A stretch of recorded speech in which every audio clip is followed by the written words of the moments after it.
illustrer toute la puissance du no-code et pourquoi on veut en parler spécifiquement sur un public de développeurs. Donc, on va jargonner un peu. On part du principe que tout le monde a à peu près 1 année, 2 ans d'expérience en développement, et donc on jargonnera, mais ça permet aussi d'aller plus vite, comme on peut le dire dans quelques prises de position. C'est qu'en fait, les forts en maths sont meilleurs avec une calculatrice scientifique que ceux qui sont pas forts en maths. C'est pareil avec Excel. Et bien, en fait, le no-code, c'est pareil. Quand on est fort en code, on utilise encore plus à fond ces différents types d'outils. Et donc, c'est pour ça que on a dédié une formation assez courte, finalement, 4 jours, mais qui nous amène très, très loin. En tout cas, on l'espère. Et le sens de ces webinaires, c'est d'illustrer en parlant base de données aujourd'hui, automatisation la semaine prochaine et interface la semaine suivante. Et ça peut paraître un peu contre-intuitif parce que parfois on veut dire le no-code pour les codeuses ou codeurs, c'est du contresens, mais en fait pas du tout. Et je vais me taire pour la suite de l'événement, juste en rappelant que les formations commenceront fin mai, et très précisément 30-31 mai et 6-7 juin pour la formule en journée, et pour la partie formule cours du soir en 9 soirées à partir du 11 juin. Voilà pour la partie autopromo, et je laisse la parole aux experts du no-code, à savoir Erwan et Tony. À tout à l'heure. Merci. Salut Cyril. Merci de cette introduction, Cyril, et merci de nous inviter pour cette masterclass qui va vous faire découvrir le no-code, ou en tout cas la partie base de données, ce qu'on peut faire en no-code. Et pour commencer, on va se présenter. Donc, Cyril vient de se présenter, CEO de l'école O'Clock. Moi-même, Erwan Kézard, je suis cofondateur de Contournement, qui est un acteur historique des outils no-code en France, sachant qu'on œuvre depuis 2019 maintenant avec mon associé Alexis, qui est dans le public et qui nous rejoindra pour les questions-réponses. On œuvre beaucoup à la démocratisation des outils no-code et à former le plus grand nombre, que ce soit pour de l'initiation ou pour former des publics plus techniques aussi, sachant qu'à l'origine, on vient du développement web traditionnel avec Alex, et qu'on a écrit ce petit bouquin publié aux éditions Erol qui prouve que les outils no-code, aujourd'hui, c'est pas seulement des petites épiceries du coin de la rue avec 100 utilisateurs, mais vraiment des outils qui commencent à avoir pignon sur rue et qui sont très largement utilisés. Donc, on est ravis de lancer la formation dont vient de parler, que vient d'évoquer Cyril, en alliance pour pouvoir co-animer, co-construire ce format, sachant qu'en tant qu'ex-professionnel du développement, ça fait longtemps qu'on veut former des personnes qui codent au no-code. Donc, on vous donnera davantage de détails sur la formation à la fin. Et je ne ferai que l'introduction, juste après, un peu de contexte sur le no-code. C'est Tony qui va faire la démo et je laisse Tony se présenter. Salut tout le monde. Du coup, je m'appelle Tony. J'ai déjà un lien un petit peu particulier, que ce soit avec Contournement et avec O'Clock. Contournement a été fondé du coup par Erwan, qui est un ancien de Simplon, et c'est là que je me suis reconverti dans le dev. Et chez O'Clock, du coup, j'ai été également formateur. Donc, je suis dev depuis une bonne dizaine d'années et j'ai découvert les outils no-code il y a 2 ans à peu près. Je dois avouer que j'avais un regard légèrement condescendant en tant que dev sur ce type d'outils-là, mais c'était parce que je ne les connaissais pas. Et depuis que j'ai découvert ce qu'on pouvait faire avec ce genre d'outils, je considère que c'est vraiment plus qu'un atout, c'est vraiment une corde à mon arc que je trouve géniale. Donc voilà, là pour l'instant je laisse Erwan présenter la formation, mais j'ai hâte de vous montrer un petit peu pourquoi c'est si cool, Airtable notamment, mais il y en a plein d'autres. Super, ravi de t'avoir avec nous et de travailler avec toi, Tony. Je vois aussi qu'il y a Louise, d'ailleurs, des no-codeuses de notre équipe dans le public. Donc peut-être qu'elle pourra répondre parfois par écrit. On verra. En tout cas, Alexis nous rejoindra pour les questions-réponses à la fin. Sans transition, pour poser des questions, donc, on ne peut pas utiliser le chat, mais j'ai l'impression que Audrey, tu as ouvert un tableau collaboratif. Est-ce qu'il est opérationnel ou pas? Je suis en train d'autoriser les accès à tout le monde. N'ayez crainte. D'accord. Ça va marcher. D'accord, super. L'affaire est en cours. Et sinon, je vois que quelqu'un a pu lever la main tout à l'heure, donc de toute façon, on pourra aussi donner la parole pour les questions-réponses. Et je vais tâcher d'aller assez vite sur l'intro pour laisser la place à la démo, parce que les outils no-code, comme ce sont les outils de programmation visuels, ben, quand on les voit, on comprend de quoi il s'agit. Et sachez aussi que si parfois ça va un peu vite, vous aurez le replay de toute façon. Un peu de contexte et de définition. Parce que le no-code, on en entend parler dans tous les sens, parfois à contre-emploi aussi, parfois aussi à des fins très marketing, alors que c'est vraiment une nouvelle typologie de technologie. Et en gros, on pense à ça. On pense à un outil qui permet de créer des sites web, des applications mobiles, des interfaces. Alors en effet, un outil no-code, ça peut être ça. D'ailleurs, ce sera le sujet de la 3e session de webinaire qui aura lieu la semaine prochaine, je crois. Et en tout cas, c'est une partie de ce qu'on peut faire en no-code. Parce que le no-code, ça peut ressembler à ça aussi. Là, on est dans un outil d'automatisation, Zapier. J'interconnecte des outils pour qu'ils se parlent entre eux et pour automatiser des tâches de manière visuelle, encore une fois, sans requérir de code à l'origine. Ça peut ressembler à ça aussi. C'est un autre outil d'automatisation qu'on voit là, c'est Make, qui permet aussi d'interconnecter pour automatiser et qui est vraiment très pratique pour travailler avec les API, que ce soit pour les exposer ou pour les appeler. Et le premier outil pour les applis mobiles, j'en ai pas parlé, mais c'est Glide, un outil voilà, qui est redoutablement efficace pour créer des applis mobiles rapidement.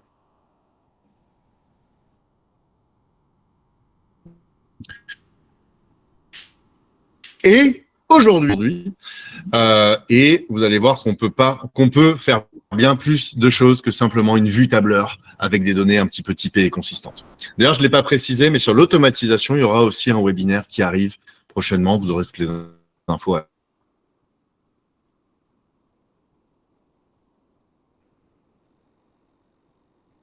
Alors, peut-être du no-code avant l'heure, quelque part. Oui, mais Canva, bah, c'est bien, c'est du no-code. Ça permet de faire des flyers sans coder. Alors, un outil no-code, déjà, ça permet de créer des projets qui nécessitaient jusqu'ici impérativement de coder.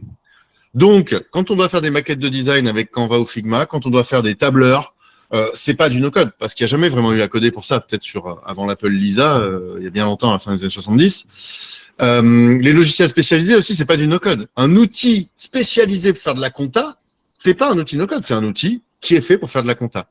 Un outil no-code va me permettre, par contre, de créer un outil pour faire de la compta. Donc, les outils no-code, ça permet de créer des bases de données, des automatisations, des sites web, des applis mobiles, etc. Ce qui requérait impérativement, auparavant, de coder. Les outils no-code, ce sont des outils visuels, intuitifs et que je qualifierais, pour un outil no-code qui se respecte en tout cas, d'orthodoxe. Ça veut dire quoi? Ça veut dire que ce sont des outils qui sont vraiment faits pour que je n'ai pas à avoir à lire ou à écrire du code ou à avoir un niveau d'ingénieur en programmation préalable à leur utilisation. Le low code, donc on entend beaucoup parler, c'est peu de code, mais du code quand même. Et quand on voit la documentation et ne serait-ce que les interfaces, on comprend qu'il vaut mieux avoir quelques années d'expérience en informatique. Là, les outils no code, ce sont des abstractions de la façon dont fonctionne le développement web globalement. En général, fait dans les bonnes pratiques. Par exemple, Webflow ou Dorix, ça respecte le box model, le CSS. Et il vous invite à des bonnes pratiques. On verra, pour documenter, pour faire des environnements de test, souvent un outil no-code qui se respecte permet de faire tout ça. Et troisièmement, un outil no-code, il y a un consensus autour de ça, c'est que, de cette définition, c'est que ça se passe dans le cloud. C'est dans mon navigateur que je travaille.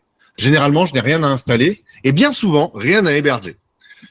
Bien que ce soit de moins en moins vrai. Parce que, traditionnellement, les outils no-code, c'est en SaaS qu'ils ont vraiment connu leur avènement autour de 2018-2019, ce qui permet aux personnes non techniques de plus rapidement accéder à des fonctionnalités qui leur permettent de produire. Mais il y a de plus en plus d'outils qui sont on-premise, il y a des outils open source aussi. Bref, là, je vais essayer de pas digresser, même si je suis passionné par le sujet, et de passer à la slide suivante. Donc, en tout cas, ce sont souvent des outils qu'on utilise dans le cloud. Au-delà d'être des outils, le no-code, c'est aussi un mouvement mondial et français, parce que c'est très actif le no-code en France. Il suffit de regarder la profusion d'événements qui se déroulent en Europe, dans le monde, chaque semaine, chaque mois, pour se dire qu'il y a des communautés qui apparaissent un peu partout. On en entend de plus en plus parler, que ce soit dans des milieux techniques ou dans des milieux, on va dire, ou de manière plus grand public. En tout cas, voilà, ce sont des outils, je parlais du bouquin tout à l'heure, qui commencent à être de plus en plus visibles, qui parfois ne sont pas appelés no-code d'ailleurs. On voit de plus en plus de boîtes qui utilisent du Airtable ou du Notion sans forcément se dire que c'est du no-code. Ils l'utilisent comme de la bureautique contemporaine. C'est assez intéressant de voir ça. Et surtout en France, sachez que, vous pourrez y aller direct tout à l'heure si vous voulez, on a No Code France qui est, pour le coup, assez symptomatique de ce que peut être le no-code. C'est la plus grosse, enfin la plus active des communautés au monde autour du no-code. Plus de 13 000 personnes qui s'entraident, qui partagent, qui open source des choses aussi. Donc, cette communauté No Code France, on va dire, quelque part, ce qui est intéressant, elle reproduit pas mal de choses qu'on pouvait trouver, qu'on peut toujours trouver dans les communautés du web, en termes de partage, d'entraide et tout. Donc, vraiment, allez y faire un tour. Contournement, on est très fiers d'avoir lancé cette communauté, les premières bases de cette communauté avant d'en faire un bien commun, de permettre au collectif d'en faire une association.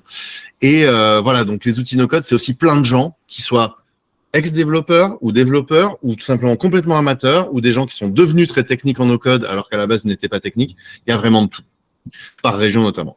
Et ce fameux bouquin, donc, comme je le disais, dans lequel on parle beaucoup de ces mouvements.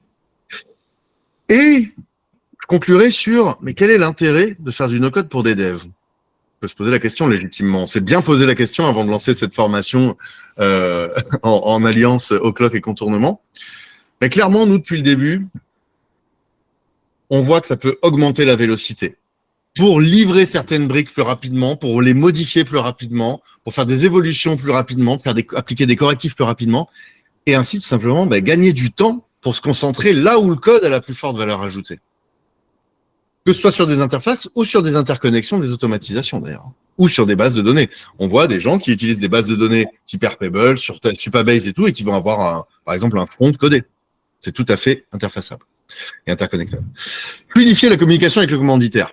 On est férus d'agilité chez Contournement, et c'est vrai que parfois, des structures qui sont pas forcément prêtes à aller vers le no-code, des services informatiques ou autres, on leur dit, mais au moins, utilisez ça pour vous mettre d'accord avec le commanditaire, le métier, le client, pour pouvoir prototyper des choses, pour pouvoir lui apprendre, lui faire mieux comprendre aussi ce qui se passe derrière ce que vous êtes en train de coder.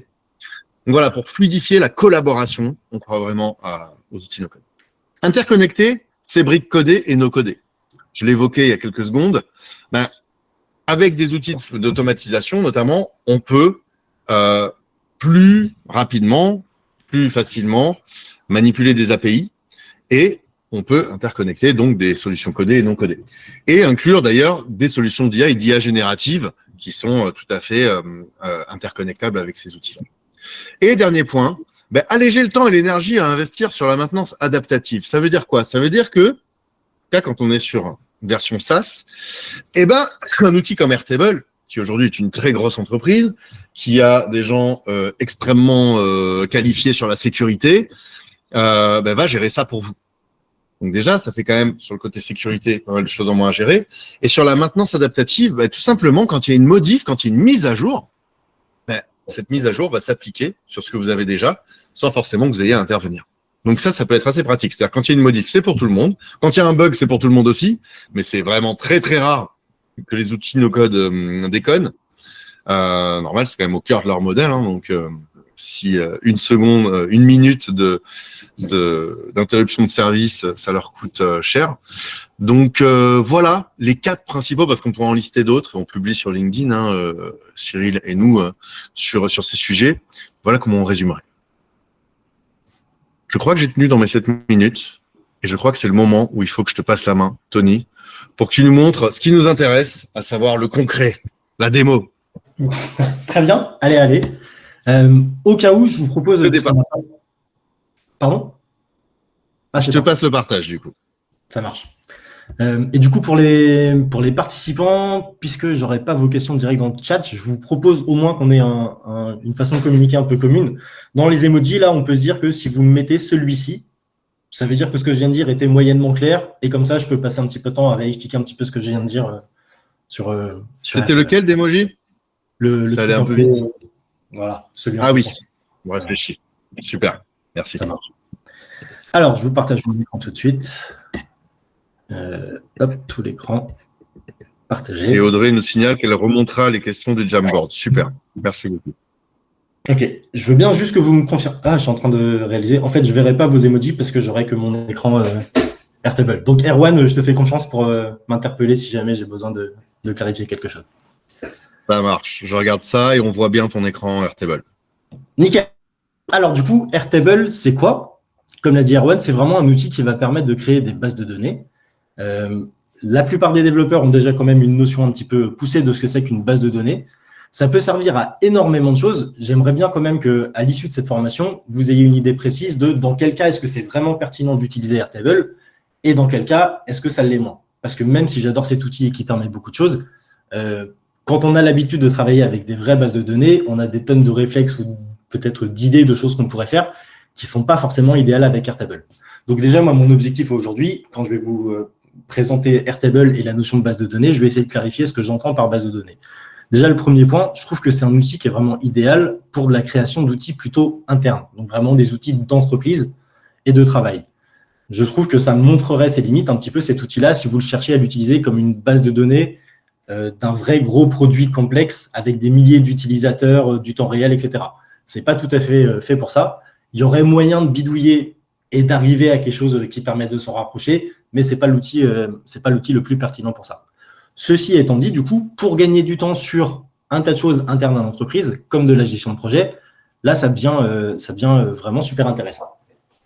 Donc, Airtable, son objectif principal, c'est vraiment un petit peu de servir d'abstraction visuelle au principe de base de données. Une base de données, la plupart du temps, ça inclut plusieurs tables, donc une pour les utilisateurs, une pour des articles du blog, etc.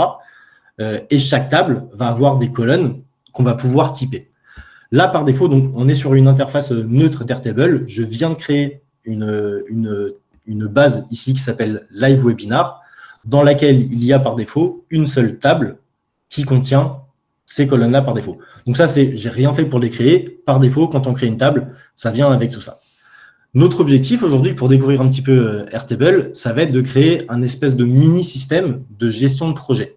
On va partir du principe qu'on représente une entreprise qui a plusieurs choses à faire qui concernent le numérique.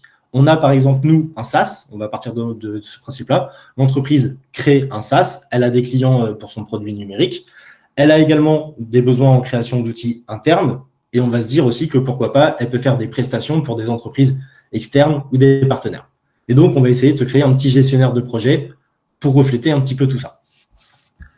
Déjà, est-ce que jusqu'ici, ça vous semble clair? Je reviens là, il n'y a pas d'exclamation. OK. Donc, je vais supprimer un petit peu les colonnes qui ont été créées par défaut et on va parler un petit peu plus en détail de tout ça. Alors, bougez pas, supprimer et supprimer.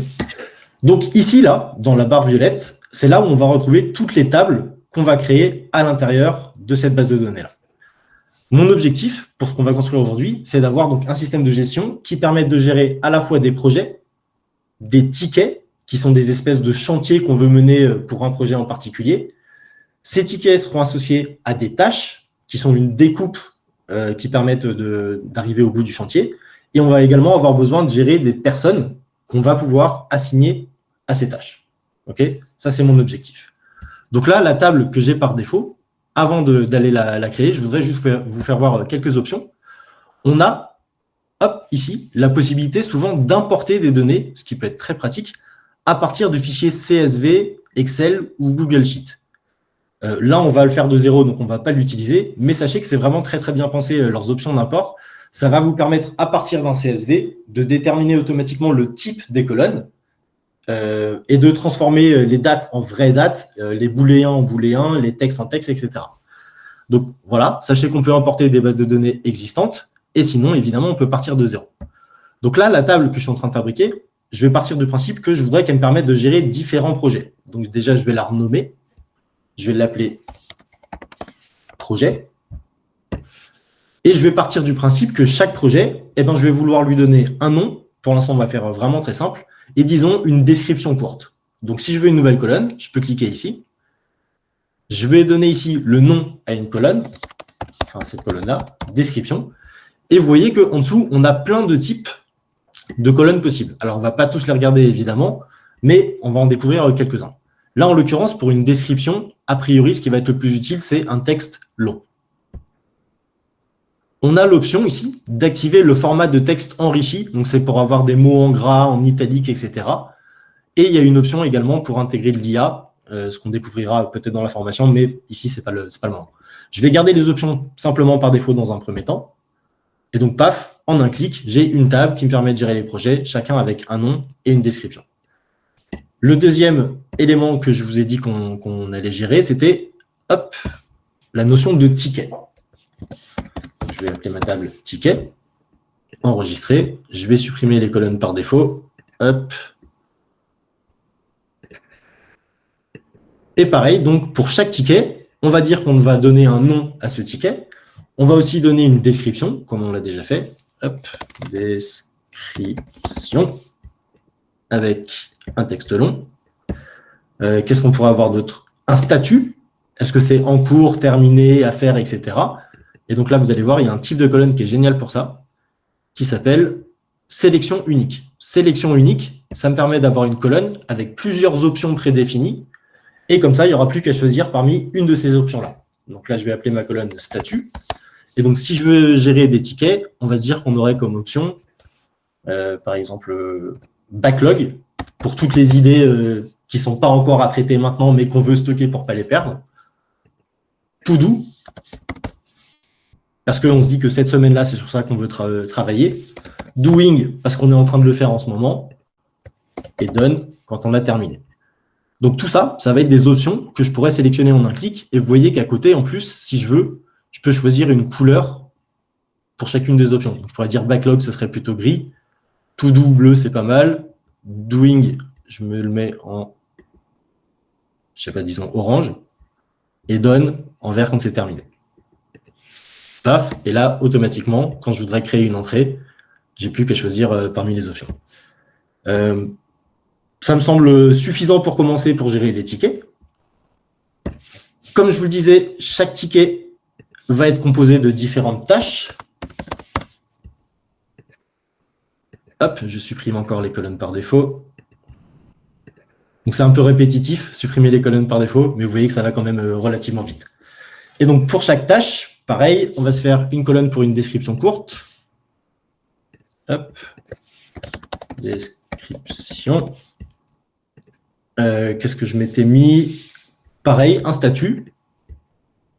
Alors, je vais le faire en accéléré cette fois. Hop, je vais juste faire to do, doing et done. Alors, la raison pour laquelle je me permets de le faire vite, c'est parce qu'une fois qu'on aura vu grosso modo comment ça fonctionne, j'ouvrirai une base que j'ai déjà faite qui contient le même genre de choses, mais qui sera plus sympa pour découvrir un petit peu plus en détail. Et donc, chaque tâche a un statut, une description, OK, et on s'en fait une dernière pour des personnes cette fois. Je vais appeler ça genre équipe, les personnes de l'équipe. Je veux pour chaque personne son nom. Je pense que ça pourrait être pas mal aussi, pourquoi pas, d'avoir son mail. Hop, donc une nouvelle colonne. Je voudrais le mail de la personne. Ça fait partie des types, vous voyez ici, de colonnes que je peux mettre. Alors, c'est quoi l'intérêt de choisir adresse mail plutôt que juste texte, par exemple? Ben, c'est que ça va me permettre de valider que le texte qui a été saisi dans cette colonne-là est bien une adresse email conforme, valide. Donc, je voudrais le mail. Je voudrais pouvoir choisir parmi une équipe. Donc, pour chaque personne, je veux savoir dans quel pôle elle est, par exemple. Est-ce qu'elle est du pôle design? Est-ce qu'elle est du pôle product développeur? Est-ce qu'elle est dans la gestion de projet, etc. Et donc là, en littéralement 2 minutes, j'imagine, j'ai à peu près la structure de base d'une base de données qui va me permettre de gérer des petits projets. Est-ce que déjà, sur ça, je reviens rapidement ici, vous avez des questions? Wow. Ça pète, ça passe, nickel. Du coup, je vous propose de voir un peu plus concrètement, une fois qu'on a passé un tout petit peu plus de temps sur les colonnes et à remplir quelques fausses données, à quoi ça peut ressembler. Donc, je vais quitter cette table-là. Hop. Et je vais aller ouvrir. Celle-ci, pardon, c'est pas la bonne. Celle-ci. Donc, là, ici, je suis sur la table projet. J'en ai rempli quelques-uns et j'ai juste quelques petits champs supplémentaires qu'on va regarder un petit peu ensemble. Pour chaque projet, je spécifie un type. Quel type de projet, de quel type de projet on parle? Est-ce qu'on parle de notre produit à nous, en tant qu'entreprise, notre SaaS, par exemple? Est-ce qu'on parle d'un projet qui permet de créer un outil interne ou est-ce qu'on parle d'une prestation externe, par exemple? Pour chaque projet également, donc j'ai les fameux statuts en cours, à venir, terminé. J'ai une description. Là, je ne l'ai pas utilisé, mais on peut créer une colonne qui permet d'avoir des pièces jointes. Et quand je dis pièces jointes, en fait, ça peut être absolument n'importe quoi. Ça peut être une ou plusieurs images, mais aussi des documents, des PDF, Word, etc. Donc, on peut vraiment rassembler tout ce qu'on veut dans ce genre de base de données. Et ça, je vais en parler juste après, mais vous voyez que j'ai une colonne un petit peu particulière ici qui mentionne les tickets et qui m'affiche ici quelques tickets. Si je vais voir la table tickets, j'en ai créé un petit peu plus, mais en termes de colonne, ce n'est pas beaucoup plus compliqué. J'ai un nom, un type de ticket. Est-ce qu'on parle d'une nouvelle fonctionnalité, d'un bug, de documentation, de la mise à jour d'une feature, etc. J'ai des statuts, tout pareil, la description. Et le reste, je vous en parlerai un petit peu après là. Le type de projet et les tâches à terminer. Pour les tâches, hop, un nouveau type de colonne qu'on n'avait pas encore vu. Une colonne qui permet de gérer des booléens, donc en état oui ou non. Tout ce qui est idéal, en fait, cette colonne-là, elle est idéale dès qu'on veut répondre à une question qui peut se répondre par oui ou non. En l'occurrence, là, est-ce que la tâche est terminée? Oui ou non? Paf, j'ai une petite case à cocher, c'est très pratique à régler. J'ai également ici deux champs de date, une date de début et une date de fin pour la tâche. Et pareil, pour les colonnes de droite, là, je reviendrai un petit peu plus tard dessus. Et enfin, pour les personnes, j'en ai rempli quelques-uns. Donc, je les ai assignés à une team. Je me suis permis de mettre une photo en pièce jointe pour représenter chacune des personnes. Et donc, ça, c'est la structure générale. Hop, je me permets de scroller ça. Alors, est-ce que déjà, avant de passer à la suite, avant de passer aux choses un peu plus intéressantes, je voudrais juste être certain que pour vous, c'est clair l'intérêt d'avoir des types de colonnes qui ne soient pas que du texte. Parce que par exemple, dans un CSV, pour représenter tout ça, on pourrait représenter tout ça dans un CSV, mais tout serait considéré comme du texte. Là, le fait qu'on puisse typer les colonnes, c'est vraiment un gros intérêt d'Airtable. Et je veux être sûr que ça vous parle bien. De comprendre qu'une date, quand elle est considérée comme une date, c'est plus intéressant que juste un texte qui représente une date. Il y a une question d'Olivier dans le chat. Comment tu as mis en place les relations? Promis, ça vient dans un tout petit instant. On va le regarder très concrètement. OK.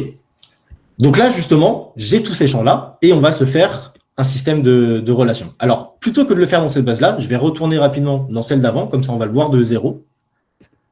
Hop là. Et on va voir comment, justement, on peut relier deux éléments. Donc là, par exemple, c'est quoi mes relations? Pour chaque projet que je vais créer, je vais pouvoir éventuellement avoir plusieurs tickets qui sont liés à un seul projet. Donc là, je vais me faire un exemple de projet, test, et j'aimerais pouvoir associer plusieurs tickets. Donc, je vais juste en créer un. Premier ticket et description du ticket. Et donc, pour faire une relation, justement, c'est un type de colonne particulier. Ici, vous allez voir, et vous allez voir à quel point c'est simple, contrairement à quand on doit le faire à la main, on a l'option liée à une autre entrée. Donc là, par exemple, je crée une nouvelle colonne dans mes tickets. Je vais appeler ma colonne projet pour retrouver le projet qui est assigné à ce ticket-là, et je vais choisir de lier cette colonne-là à une autre entrée. Automatiquement, Airtable me propose la liste de toutes mes tables, et j'ai simplement qu'à choisir celle avec qui je veux faire un lien. Donc là, je veux relier ticket à projet. J'ai une option ici qui me permet de choisir si je veux pouvoir lier un ticket vers plusieurs projets, ce qui n'est pas mon cas. Un ticket, il appartient a priori toujours à un projet. Donc, je décoche simplement ça, je crée un champ, et hop, ça y est, c'est magique. À partir de maintenant, je peux choisir ici un projet parmi ceux qui sont dans la table projet. Alors là, vous voyez, il y en a 3, dont 2 vides, donc je vais juste supprimer ces 2-là. Et je vais en faire un deuxième. Je m'arrête là. Si je retourne dans ticket, que je veux lier cette tâche-là à un projet, hop, je retrouve bien automatiquement les deux projets qui existent dans ma base. Et donc, je clique, et voilà. C'est aussi simple que ça. Voilà comment on fait une relation. C'est magique. J'ai cru voir passer un message. Est-il Absolument, possible d'implémenter des oui, ID? vas-y. Pardon, j'ai juste vu celui-ci, donc si jamais il y en a eu d'autres, je vous laisse me les dire. Il est tout à fait possible d'auto-incrémenter des ID. On peut créer un type de colonne. Je ne me rappelle plus laquelle c'est. Je crois qu'il s'appelle auto-incrémenter ou un truc comme ça. Ouais, autonumber en français, je sais plus. Voilà, numérotation automatique. Donc, on peut tout à fait faire ça. Sinon, par défaut, sachez que évidemment, il y a un ID unique qui est associé à chaque entrée. Je pourrais faire une petite formule pour le montrer. Bougez pas. Donc, je crée une colonne qui s'appelle ID. Je vais utiliser un type de champ qui s'appelle formule. Je ne vais pas le détailler, énormément, mais sachez que, hop, avec une formule, je peux récupérer le vrai ID. Et donc là, vous pouvez voir l'ID unique de chacun des enregistrements. Donc, et les deux autres questions, c'était c'est comme ça que tu gères les cardinalités, du coup, auquel tu as ajouté, OK, donc tu peux faire du one-to-one, du one-to-many, du many-to-many, comme sur une base de données classique. Exactement, exactement. Alors, une des limites, justement, que va avoir Airtable, pour ceux qui sont habitués à faire du SQL, etc., ça va être la possibilité de faire des requêtes un peu complexes qui agrègent en une seule requête des choses qui viennent d'un petit peu partout. Il y a moyen de faire ce genre de choses-là, notamment, par exemple, si je voulais croiser des informations entre projets et tickets, si je voulais récupérer en une fois, par exemple, la liste de mes projets, et pour chaque projet, en plus, avoir une information qui me compte le nombre de tickets qui y sont associés. Dans ces cas-là, on peut faire ça aussi, par exemple. Je vais vous donner un exemple de champ. Donc, il y a des types de champs, ces trois-là, là, cumul, quantité et recherche, qui permettent de croiser des informations entre plusieurs tables. Par exemple, recherche me permettrait, alors ce serait plus pertinent ici, si je voulais afficher dans mon ticket, là, si je voulais afficher le nom du projet auquel est lié ce ticket-là. Bon, vous allez me dire, je l'ai déjà ici. J'ai le nom du projet ici. Si je voulais afficher la description du projet, je pourrais utiliser le champ qui s'appelle recherche. Je vais sélectionner ici la colonne pour laquelle je veux aller chercher des informations. Donc, c'est dans ma table de projet, là. Donc, c'est ça qui est sélectionné. Je voudrais créer une colonne qui m'affiche soit le nom, soit la description, ou soit l'information que vous voulez qui vient des projets. Donc, on peut croiser, je vais ignorer la création, on peut croiser vraiment des informations entre plusieurs tables pour compter, faire la moyenne, ce genre de choses. Mais la flexibilité qu'il y a avec Airtable n'est évidemment pas la même que si vous maîtrisez super bien le SQL. Par contre, vous allez faire ça vraiment beaucoup plus rapidement avec Airtable et beaucoup plus de gens vont pouvoir avoir la capacité de faire ce genre de choses par rapport à un développeur très bon en SQL. Donc, il y a l'avantage de la simplicité et les inconvénients de la flexibilité auxquelles vont être habitués ceux qui font purement du SQL. Par contre, franchement, une fois qu'on connaît vraiment bien Airtable et qu'on a bien compris sa logique, on peut vraiment très facilement retomber sur ses pattes pour faire des choses un petit peu avancées. Je reviens ici. Pas d'autres questions sur tout ça? Non, on te les signale s'il y en a, t'inquiète. Ok. Du coup, je vais juste retourner, hop, ici, et je vais vous faire voir des exemples un petit peu concrets de tout ce que je viens de vous dire. Donc, sur les relations, ici, là, projet, on peut voir que j'ai une colonne qui fait une relation avec les tickets. Si je vais la modifier juste pour qu'on voit sa configuration, je peux voir que c'est une colonne, j'avais fait lié à une autre entrée, et j'ai choisi, du coup, dans la liste, tickets. Et pour ce cas-là, là, en l'occurrence, un projet peut être lié à plusieurs tickets. Dans ticket, je vais pouvoir retrouver, alors je ne sais pas si j'en ai masqué, ouais, ne bougez pas, j'affiche tout. Je vais pouvoir retrouver une colonne qui va me dire à quel projet ce ticket-là est lié. Et je vais également avoir un lien entre ce ticket et une liste de tâches qui sont visibles ici. Dans la colonne de tâches, je vais également retrouver ces liens. Je vais pouvoir voir pour chaque tâche à quel ticket c'est associé. Et je vais également pouvoir voir à quelle personne est assignée la tâche. Et dans les assignés, je vais donc pouvoir voir pour chaque personne quelles tâches lui sont assignées. Est-ce que cette histoire de relation, c'est clair? J'attends juste 2 secondes, et sinon je pars du principe que oui, pour pouvoir vous faire voir un petit peu la suite. Ok, allons voir la suite. Donc tout ça, c'est bien, c'est pratique, c'est joli, c'est dans un tableau, mais c'est un petit peu limité si on souhaite vraiment travailler de façon concrète avec nos données.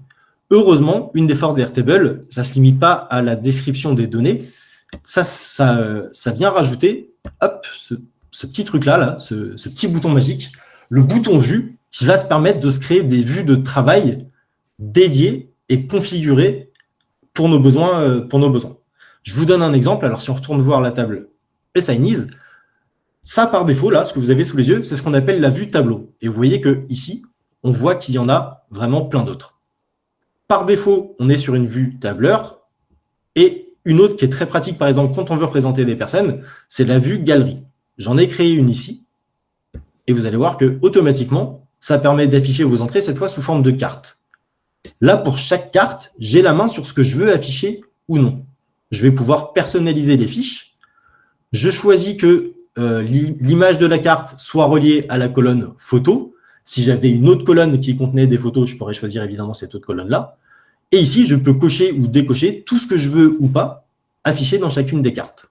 Alors, il y a autre chose que je ne vous ai pas dit, c'est à chaque fois qu'on a un élément dans une base de données, quelle que soit la vue, ça marche ici aussi, on peut voir cet élément en vue unique. C'est-à-dire, je peux agrandir une ligne et automatiquement, du coup, je peux consulter tous les détails de cet élément-là en particulier. Donc, c'est déjà un petit peu plus pratique que le tableur juste en tant que tel. Et donc, tu peux même partager un lien direct vers cette entrée, donc comme une page web, quoi. Exactement. Hop, ici, là, on peut partager un lien direct vers une entrée. On peut le faire d'ailleurs pour une table ou une vue. Aussi, on peut partager des liens vers tout ça.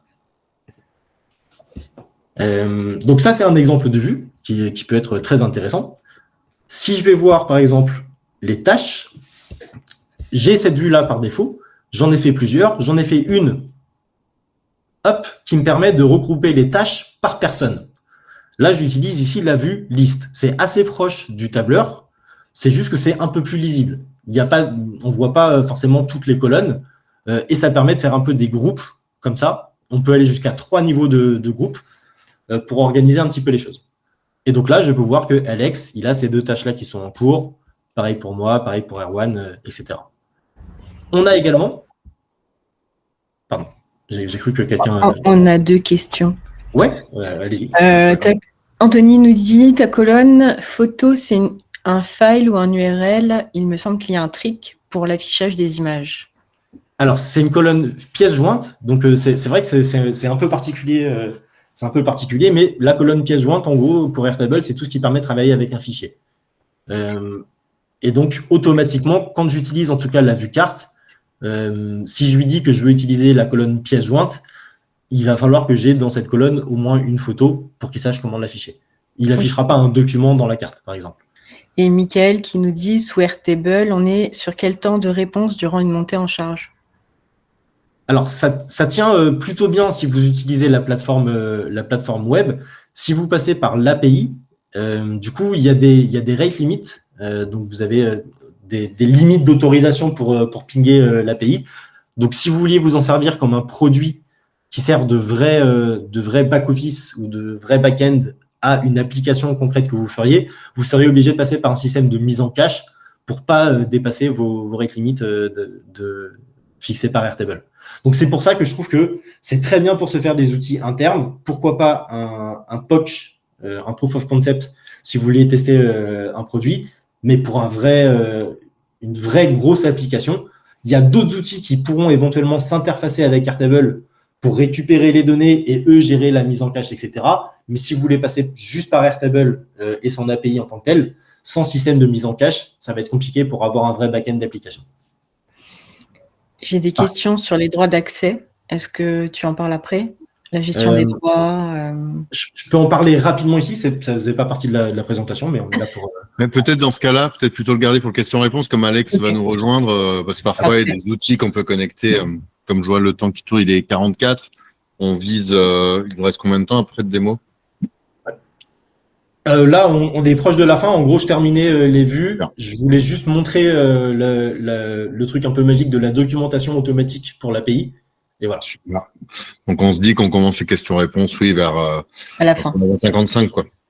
Ah, même moins que ça. Hein. Là, je pense que dans moins de 5 minutes, on a fait le tour. Très bien. Donc, vous êtes au courant qu'il y a certaines réponses qu'on adressera tout à l'heure, à moins 5. Voilà. Donc, parmi les autres types de vues un peu intéressantes, on a la vue Gantt, qui est très pratique dès qu'on travaille sur la gestion de projet, ou également la vue calendrier. Et donc, chacune de ces vues donne quand même un insight un peu plus intéressant en fonction des données que vous souhaitez afficher et permet de travailler aussi de façon sympa. La dernière vue que je voudrais vous montrer, c'est la vue Kanban que vous connaissez sûrement si vous utilisez Trello, qui affiche vos entrées, du coup, selon une colonne qui contient une sélection. Alors, je ne sais pas si vous vous rappelez, pour chacun de mes projets, j'avais ici une colonne avec un statut, to do, doing, backlog, etc. Et donc, j'ai une liste d'options prédéfinie. La vue Kanban, elle me permet d'afficher toutes les entrées en fonction d'une colonne de ce type-là. Là, en l'occurrence, vous voyez, ça m'a créé une ligne pour l'option backlog, une pour to do, une pour doing, une pour done, etc. Et donc, je peux littéralement faire avancer mes données de colonne en colonne au fur et à mesure de l'avancement de mon projet.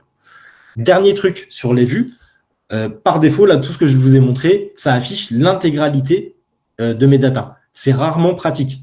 Mais Airtable, du coup, fournit ici des options. Alors, par exemple, si je vais dans Grid, soit pour filtrer, c'est-à-dire pour n'afficher que certaines des entrées, selon certaines conditions. Donc là, par exemple, je vais demander à afficher toutes mes entrées, seulement celles pour qui le produit est de type nouvelle feature. Et paf, automatiquement, c'est filtré. Je peux également, donc je peux multiplier les filtres.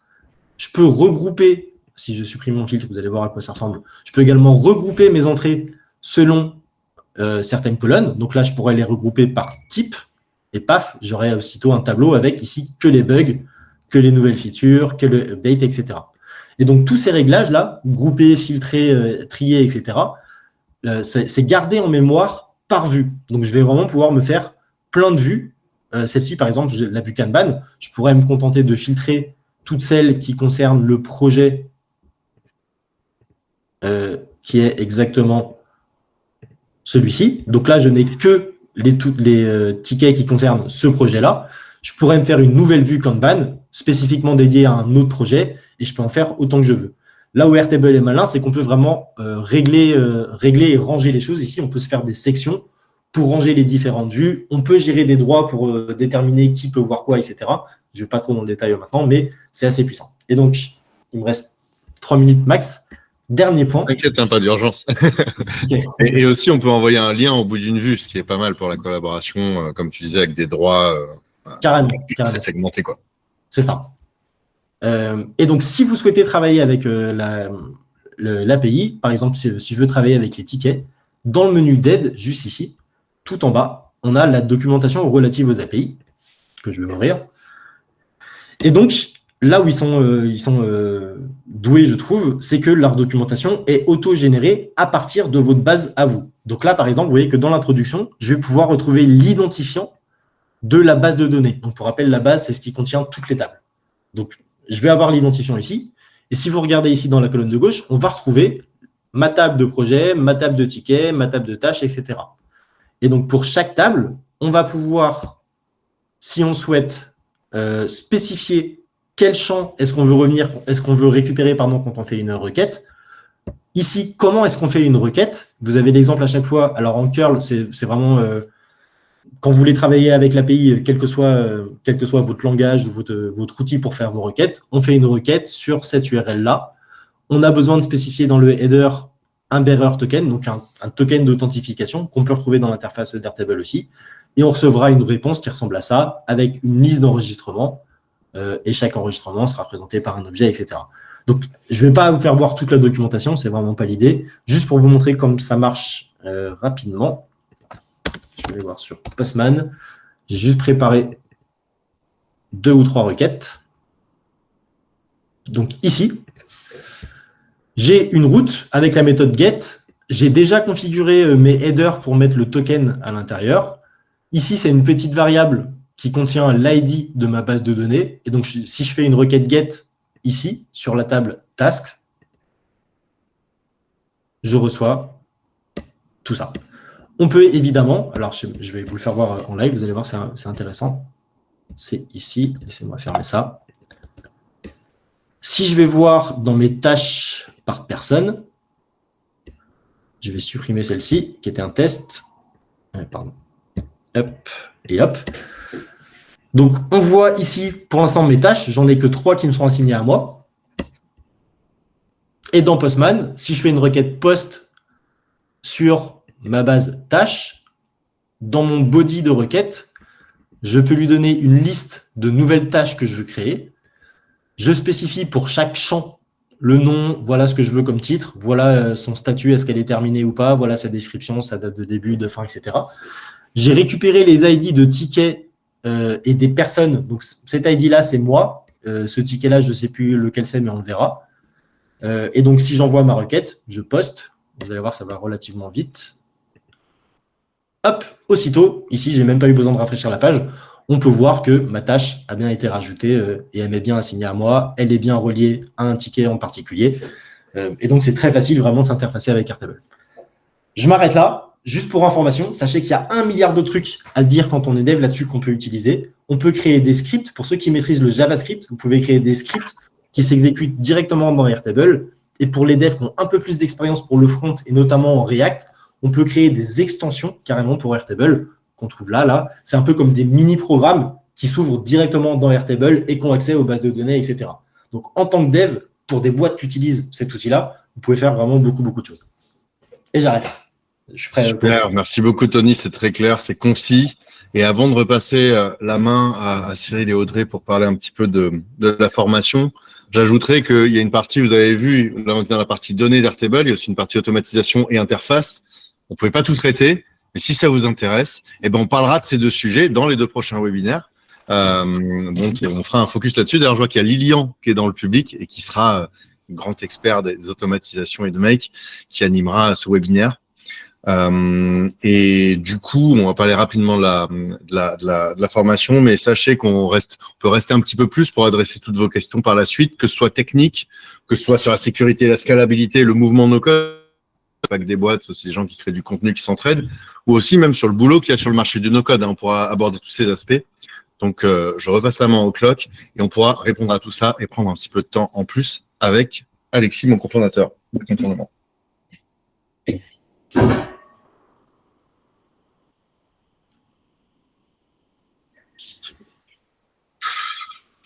Oui, merci Tony, merci Erwan. Le projet à la limite. Hop. C'était comme je l'ai sous la main. On va reparler effectivement un peu de comment on a structuré et co-construit cette formation. Donc c'est une formation sur 4 jours. La première journée, on va faire que du Airtable avec Tony. Si vous avez apprécié Tony en échantillon, vous allez apprécier Tony en journée. 2 jours sur Make. Alors on va faire un peu de teasing sur le webinaire de la semaine prochaine, mais c'est un peu le cœur du réacteur si on veut faire les automatisations. Donc c'est un sujet qui est clé et on y consacre 2 jours. Et il faut un volet restitution parce que vous voyez, tout ça c'est très puissant. Parfois l'interface est peut-être un petit peu austère et donc il faut une couche de représentation. Et donc le choix de software s'imposait pour notre 4e journée. Vous avez tous les détails sur l'URL qu'on vous repartage. Il y a 2 formats. Format 4 jours, 2 fois 2 jours. On a essayé de cadrer ça avec les réalités du monde du travail. Donc, on n'a pas mis 4 jours de suite, mais sur 2 semaines pour que ça reste frais, que vous ayez le temps de digérer sur des bases de journée de 7 heures. Et sinon, en soirée. Et normalement, si on n'a pas fait de bêtises, on a esquivé les matchs de la Coupe d'Europe des Nations. Il n'y a pas de match de l'équipe de France. Il y a des matchs d'autres équipes, sinon c'était impossible de passer au travers mi-juin. Mais vous ne raterez pas de match de l'équipe de France pour ceux que ça intéresse.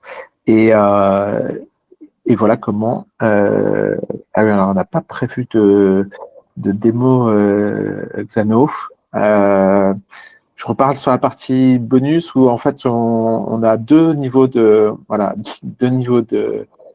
de bonus, en fait, sont ceux qui sont en standard avec le partenariat avec Contournement, qui sont 500 € de crédit Airtable quand on le fait avec notre formation. Donc, de quoi faire tout vraiment et de prendre en main l'application en long, large et en travers. 2 mois gratuits sur Make, qui permet aussi d'avoir toute la puissance en fait de Make sans débourser 1 centime de plus, parce que quand on suit une formation, devoir remettre la main au portefeuille pour remettre ne serait-ce que 30 ou 50 € par mois, c'est un investissement supplémentaire, on s'y met pas, c'est un frein. Donc là, on embarque tout ça.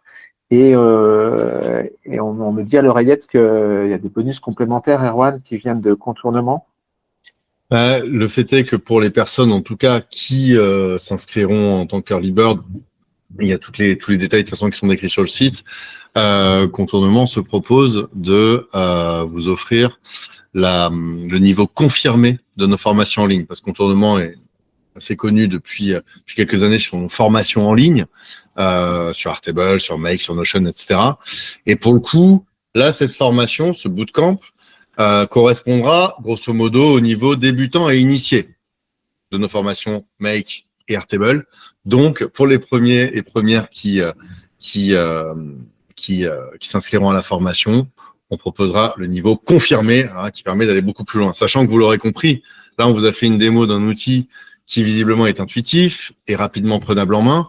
Mais comme le précisait Tony, il y a des milliers de choses à découvrir et tout simplement, quand on s'y attaque tout seul, on risque d'y passer pas mal de temps, alors que quand on s'y forme, c'est pour ça qu'on propose ce format intensif de 4 jours, voilà, en 4 jours, on apprend autant qu'on aurait pu apprendre en plusieurs semaines, en découvrant par soi-même. Et à moins que tu aies quelque chose à ajouter sur la formation, Cyril, on peut passer aux questions. Non, je crois pas. Et en tout cas, merci pour ce complément de Contournement. Ça montre aussi à quel point on est confiant sur ce qu'on va raconter pendant ces 4 jours. Et on a confiance aussi du cadeau que vous nous faites, vous faites aux inscrits sur ces vidéos complémentaires. Donc maintenant, je pense que c'est intéressant de voir les questions-réponses qui restent en suspens. Et profitons du temps qui nous reste. On peut aussi faire quelques arrêts de jeu. J'ai pris des métaphores footballistiques. Donc, pour les gens qui ont encore un peu de temps devant eux, nous, on est complètement disponible pour répondre à vos questions. Et du coup, on peut faire monter Alexis Kovalenko sur scène. Et oui, pour répondre à une des questions, ce sera sur Slippers. Bienvenue, Alex. Bonjour à toutes et à tous. Écoutez, j'ai tout regardé, donc voilà, bravo à Tony pour la démo de qualité. On voit le professeur. T'as la pression pour la semaine prochaine? J'ai hâte d'être à la semaine prochaine. J'ai hâte de retrouver aussi Lilian, avec qui on fait de temps en temps des webinaires. Et j'ai hâte de faire la suite et vous montrer tout ce qui est automatisation, parce que je pense qu'effectivement, ça va être intéressant aussi. Alors, on a prévu une très belle démo. Je fais un petit teasing, mais voilà, Lilian a prévu une super démo, donc voilà. C'est pas encore compatible CPF.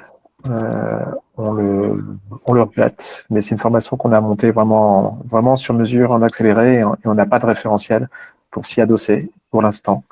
Il y a des choses qui vont se passer sur les référentiels no-code à court terme, mais pour l'instant, on n'a rien dans les tuyaux. Donc, c'est pour ça aussi qu'on est sur des prix journée qui sont très raisonnables par rapport au reste du marché. Pour répondre à Josh. Il y a une super question, c'est pourquoi ne pas avoir choisi Bubble? Je peux commencer à répondre, puis je vous laisserai poursuivre. Mais en quelques mots, Bubble.io, c'est un outil no-code super puissant, super polyvalent. En revanche, c'est un outil qui est quand même assez complexe à prendre en main. Dans les outils no-code, il y a des outils qui sont très intuitifs, très accessibles, et d'autres qui sont plus longs à prendre en main. Concrètement, ce qu'on fait en 4 jours avec Airtable, Make et Softer, avec Bubble, il faudrait plus de temps de prise en main pour y arriver. Et après, il y a des spécialités dans l'écosystème, qui sont d'ailleurs des marchés différents. Voilà, en fonction du projet, il n'y a pas de solution, on va dire, de solution absolue. Il faut absolument faire du Bubble, ou il faut absolument faire du Xano ou du Airtable. C'est en fonction du projet, aussi en fonction des compétences que vous aurez. Mais notre choix, c'est notamment pour pouvoir rapidement, en 4 jours, avec des outils super utilisés et super utilisables en soi aussi. Des gens qui utilisent que du Make, des gens qui utilisent que du Airtable, qui n'ont pas forcément les interconnectés. On a fait ce choix en tout cas pour cette raison, entre autres. Et pour compléter peut-être là-dessus, je dirais que un des défauts, à mon sens, ou peut-être à notre sens, je suis content de Bubble, c'est son approche très intégrée. Et pour des développeurs, ça nous paraît beaucoup plus intéressant de pouvoir ajouter dans votre palette de compétences de la base de données comme on a vu aujourd'hui, des automatisations, et en fait d'avoir un truc modulaire, c'est-à-dire que vous remplacez pas le code par les outils no-code, vous faites tout fonctionner ensemble. Là où dans Bubble, ça serait possible, et ça serait beaucoup moins intéressant parce que Bubble propose tout en fait en un. Et donc, bon, alors, vous pouvez écrire des plugins pour Bubble, etc. Mais c'est quand même pas l'approche idéale. Ça nous paraît vachement plus cohérent. Et j'ajouterais qu'il y a même un petit bonus aussi pour ceux d'entre vous qui seraient freelance ou qui voudraient être freelance, c'est que tous ces outils qu'on vous montre, ils vous aident aussi à vous organiser, à organiser votre activité. Donc, il y a vraiment plein de choses, mais c'est vraiment une question aussi un petit peu de compétences, quoi.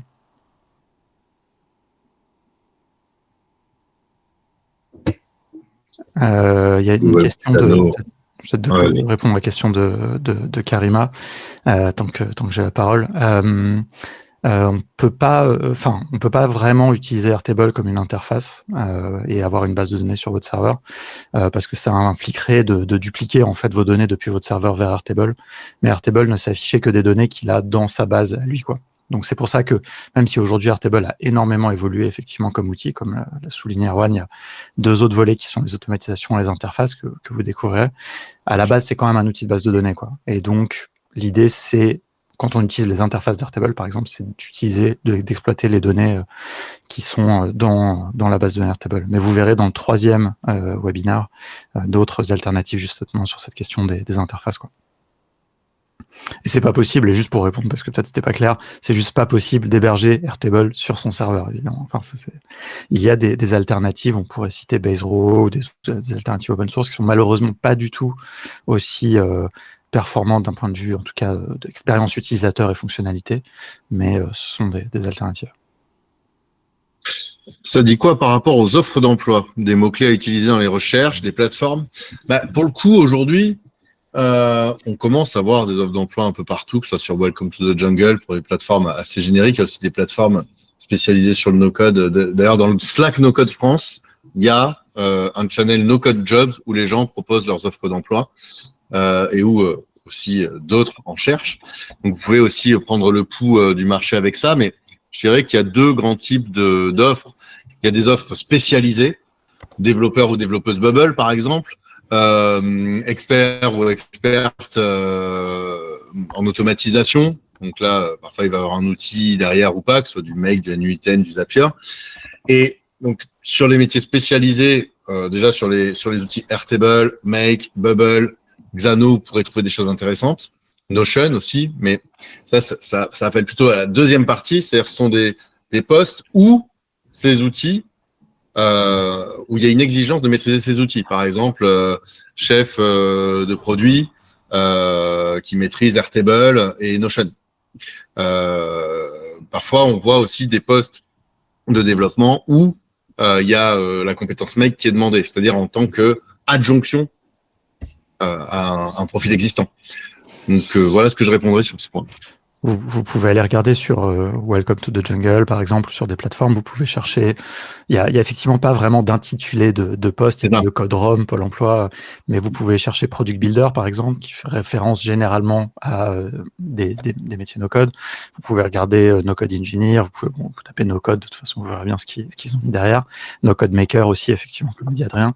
Mais moi, j'ajouterais un petit truc, c'est que je pense qu'il y a aujourd'hui, en ce moment, une opportunité très intéressante pour les développeurs qui ont des compétences no-code, parce qu'en fait, si vous regardez dans ces offres, c'est qu'il y en a beaucoup qui, malgré qu'elles soient estampillées no-code, demandent des compétences en code. Et donc, ce qui fait que, quelquefois, je le regrette un peu parce qu'il y a un peu un effet mouton à 5 pattes. Néanmoins, c'est une opportunité pour vous qui avez des compétences de dev, parce que les no-codeurs, no-codeuses un petit peu classiques, on va dire, qui ne maîtrisent que les outils, n'ont pas toutes les compétences qui peuvent être sur la fiche de poste, quoi.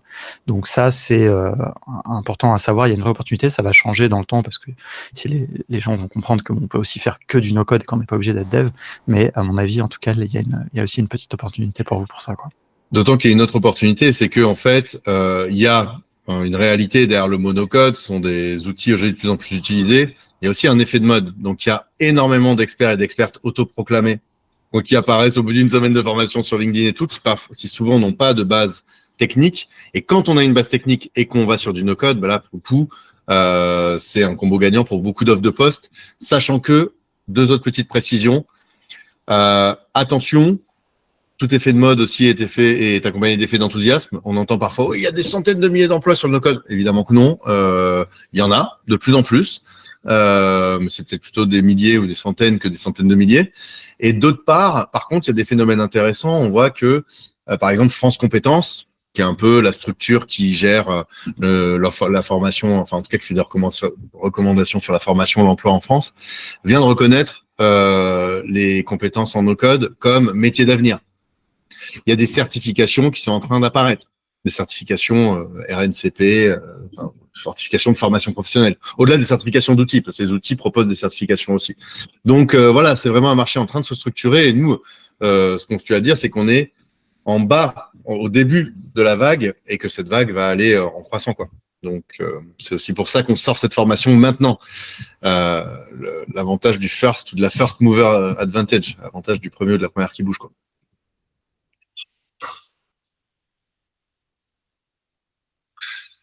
Et dans le marché monde, la France est en retard sur les US, par exemple. J'aurais tendance à dire, un peu comme je le disais au début, que en termes de vivacité de la communauté, en termes de nombre, je pense, de nos codeurs, de nos codeuses, il n'y a pas vraiment de chiffre officiel aujourd'hui. Mais clairement, il y a un peu une exception française, c'est-à-dire que un peu avant tout le monde, on a été une no-code nation pour paraphraser quelqu'un. Mais voilà, il y a beaucoup d'activités, il y a quand même un marché assez vivace, notamment sur le marché du freelance. Est-ce qu'on est en retard ou pas? Je sais pas. Mais peut-être qu'Alex a une vision plus internationale que moi. Mais en tout cas, en France, il se passe vraiment quelque chose. Surtout, ce que je dirais, c'est que si vous parlez anglais, si vous parlez bien anglais, en fait, votre marché, il est mondial, quoi. Bon, en tant que freelance, en tout cas, même d'ailleurs en tant que salarié, parce que depuis le Covid, le marché est complètement remote. Il y a des tas de plateformes qui proposent que des jobs en remote, etc. Donc, si vous voulez bosser en remote, vous avez complètement accès au même job que les Américains ou que d'autres. Alors, vous avez aussi accès au même job que les Indiens et les gens qui sont à Bali, etc. Mais néanmoins, tout le monde, après, c'est qu'une question de compétences et de salaire, j'ai envie de dire. Et sachant qu'il est bicéphale, ce marché, un peu. C'est-à-dire que, encore une fois, on appuie. Il y a le côté, je cherche un dev ou une dev pour rejoindre mon équipe pour mon produit destiné à l'externe, notamment. Par exemple, on a un podcast chez Contournement où il y a plus de 110 épisodes aujourd'hui, 120, Alex? 125. 125, c'est Alex qui interviewe plein de gens. Il y a pas mal d'exemples de boîtes qui ont utilisé le no-code. Par exemple, Luco, ils utilisaient Bubble et du no-code pour tester de nouvelles features avant de les faire coder en interne. Donc, ils ont vraiment, dans leur fonctionnement, intégré du no-code. Et il y a pas mal d'exemples de boîtes comme ça. Il y en a d'autres qui vont lancer un projet avec du no-code. Donc, ça, c'est le côté produit externe. Mais il y a aussi le côté ops, produit interne. Permettre aux équipes d'avoir des outils qui soient faits à leur main, qui soient personnalisés, qui leur permettent de travailler plus efficacement, d'automatiser des tâches répétitives. Et selon nous, en tout cas, Contournement, on est très convaincus que ça, c'est un marché qui va se développer vitesse grand V, qui aujourd'hui est très trusté par des Salesforce, des outils low-code et tout. Mais pour le coup, là, c'est des millions de salariés dans le monde qui ont besoin de ce genre d'outils, et donc de gens compétents pour développer ces outils en no-code, pour aller plus vite. Il y a une question intéressante de Kevin. En quoi d'autre peut être utile Airtable? Et c'est intéressant parce que Virginie disait que ça te sert de base de données. Et effectivement, Airtable peut vous servir de base de données tout le temps. C'est sa fonction, on va dire, primaire. Mais il faut, en fait, on va dire que dans le monde du no-code, nous, on regarde plutôt les outils par leurs usages et pas par leur fonction en quelque sorte. Et donc, Airtable a des usages très concrets de gestion de planning, de gestion de contenu éditorial, par exemple, d'organisation. Voilà, c'est un petit peu ça qu'il faut avoir, et c'est pas juste un outil de base de données en quelque sorte. Vous l'avez compris, de toute façon, par tous les types de champs, les choses que vous montrez, Tony. Ça, c'est important. C'est avec ça que vous allez pouvoir construire, je sais pas, votre petit CRM pour gérer vos clients si vous êtes en freelance. Et ça, évidemment, vous allez voir la semaine prochaine. En plus, tout ça va déclencher des automatisations. Vous allez rentrer vos opportunités, vos clients, puis ça va générer tout de suite, tout seul, un devis, puis ça va l'envoyer à votre client. Puis là-dedans, on peut ajouter de l'IA, etc. Donc, voilà, c'est un petit peu ça que je dirais. Bon, c'est que quelques exemples, mais vous pouvez regarder sur notre chaîne YouTube. On a fait à une époque beaucoup de tutos où toujours, en fait, Airtable sert de centre. C'est pour ça aussi que c'est le premier webinaire autour d'Airtable. C'est que Airtable est toujours comme souvent, même dans tous les projets web, mais la base de données est un petit peu le point névralgique d'où vont partir ensuite les choses, et c'est encore plus vrai dans le no-code, et surtout dans ce qu'on appelle les no-code ops, et donc tout ce qui est vraiment organisation interne, etc. Et dans la formation, l'objet, c'est vraiment d'insister sur Airtable, comme disait Cyril tout à l'heure, pour se faire des bases de données, mais pas que, aussi faire des automatisations, des interfaces, des solutions de bout en bout. Des automatisations plus poussées avec Make, en intégrant un peu de l'IA générative, notamment, entre autres. Et Softer, c'est un outil qui va vous permettre de créer littéralement des applications web avec sign up, sign in, droit de consultation, d'édition différenciée en fonction du groupe d'utilisateurs. Donc, en 4 jours, on ira jusque-là. Et je préciserai que, en termes d'usage, il y a un usage que j'aime bien. Là. Il y a le top 80 des managers d'une grosse boîte d'assurance française. Parce que oui, ces grosses boîtes commencent à s'y intéresser, au code et tout. Devant qui je faisais une démo, par exemple, de création d'une mini plateforme de remontée d'incidents pour les gens sinistrés par une tempête, avec derrière des interfaces pour les salariés qui devaient traiter les différentes demandes en fonction de leur statut, en fonction de leur gravité, etc. Et c'est quelque chose que j'ai préparé, on va dire, en une demi-heure et dont j'ai fait la démo en 10 minutes. Bien sûr, si on veut faire quelque chose de plus poussé, ça prend plus de temps. Mais là, c'est aussi ce genre d'usage à la fois interne, mi-interne, mi-externe, en quelque sorte. C'est-à-dire pour pousser un produit vers l'extérieur, mais aussi derrière faciliter la gestion. Et ça, je l'ai fait que dans Airtable. J'ai pas utilisé d'autres outils pour faire cette démo-là. D'ailleurs, très bon réflexe. Merci Cyril d'avoir partagé effectivement les bibliothèques de templates. Ça, c'est souvent, c'est vraiment, ça aide énormément à comprendre aussi ce qu'on peut faire avec des outils, même d'autres outils que vous découvririez de votre côté. Allez toujours regarder effectivement les modèles, les exemples, etc., les pages aussi de showcase et tout ça. Ça donne beaucoup d'idées. Et c'est vrai qu'il y a aussi plein d'usages perso. Virginie nous disait Absolument. La recherche de logement, stocker ses recettes de cuisine. J'ai rencontré des gens, une personne dans un meet-up qui me disait mon père il l'utilise pour organiser ses randonnées avec son club de randonnée, il a 70 ans. Voilà, c'est des choses, voilà, on peut y trouver plein d'intérêts. Pour les assos, il y a énormément d'usages aussi, donc voilà. Mais on aime bien dire que souvent, quand on fonctionne avec des Excel pour lister des choses, des mails pour se les transmettre, etc., c'est souvent qu'il y a utilisé Airtable. Les tableurs, à la base, c'est fait pour faire des calculs et non pas pour gérer des données. On tord les tableurs pour faire ça. C'est fastidieux. Donc là, ça fait beaucoup d'usages où Airtable peut être utile. Base de données visuelle, intuitive et rapide. On pourrait vous en parler des heures. On pourrait vous donner, mais c'est le mieux après, c'est de se former, quoi. Bon, j'ai l'impression qu'on a à peu près tout adressé. Et si vous avez un doute, n'hésitez pas à mettre les mains dedans aussi, avant de. Absolument. Ça, c'est aussi, je ne sais pas si ça a été précisé, mais on peut faire beaucoup de choses gratuitement dans Airtable. Et c'est toujours bien aussi de tester un outil avant de. Vous avez accès, encore une fois, la courbe d'apprentissage est beaucoup moins que du code, donc vous pouvez commencer à jouer un petit peu avec. Nous, on recommande toujours de se former parce que ça permet d'éviter de partir sur des mauvaises bases, sans mauvais jeu de mots. Mais en tout cas, c'est bien aussi d'avoir un petit feeling quand même avec l'outil, quoi. Et si vous voulez prendre le scooter ou l'escalator, la formation est là. Bon, est-ce que tu as un mot de la fin, Cyril ? Ouais, merci à tous. On en garde aussi pour la semaine prochaine. On va rediffuser le replay. Merci à la fois aux intervenants et aux spectateurs pour la qualité des questions et d'interactions. C'était très fluide, c'était sympa. Moi, je serais ravi de vous retrouver aussi la semaine prochaine. Et je vous dis bon appétit si vous n'avez pas mangé en parallèle. En tout cas, pour les speakers, c'est sûr, ils n'ont pas mangé avant. J'étais avec eux. Et je vous dis à très, très bientôt. Bonne journée à tous. Merci Cyril, merci Audrey, merci Tony. Et merci Alex. tout le monde. Au revoir. Merci à tous. Bonne journée.